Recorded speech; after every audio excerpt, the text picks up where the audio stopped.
আসসালামু আলাইকুম বন্ধুরা, তোমরা সবাই কেমন আছো? আশা করছি ভালোই আছো। আমিও আলহামদুলিল্লাহ অনেকটাই ভালো আছি। তো আজকে ভীষণই মনটা খারাপ আমার, সেই কারণে হঠাৎ করেই বান্ধবীর বাড়ি যাই। কারণ বান্ধবীর জন্য খুব মনটা খারাপ করছিল, আনচান আনচান করছিল ভেতরটা, যেটা বলে বোঝানো যাবে না তোমাদেরকে। তাই ওকে সারপ্রাইজ দিতে চলে গিয়েছিলাম। সারপ্রাইজ দিতে গিয়ে দেখছি বাড়িতে কেউই নেই, শুধু বান্ধবী ছিল। ভাগ্যিস ছিল, তাই দেখা হলো।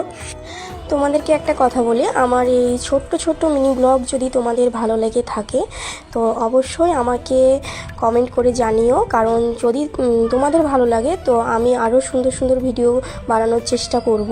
বান্ধবীকে সারপ্রাইজ দিতে গিয়ে নিজেই সারপ্রাইজ হয়ে গেছি, যেটা একটু পার্সোনালি ছিল, তোমাদেরকে জানাবো অবশ্যই। তবে সময় হোক, অবশ্যই জানতে পারবে। তো কিছুক্ষণ পর অনেক গল্প করলাম, তারপর চা খেয়ে নিলাম। খেয়ে বান্ধবীর সাথে শেষ বিদায়ের জন্য প্রস্তুতি নিচ্ছি। বান্ধবীর হাতটা ধরলাম, বুকের ভিতরটা ফেটে যাচ্ছিল, কিছু বলতে পারছিলাম। তো যাই হোক, ওকে টাটা বাই বাই করে দিয়ে আজকের মতো সমাপ্ত। ভালো থেকো তোমরা সবাই, দেখা হবে নেক্সট।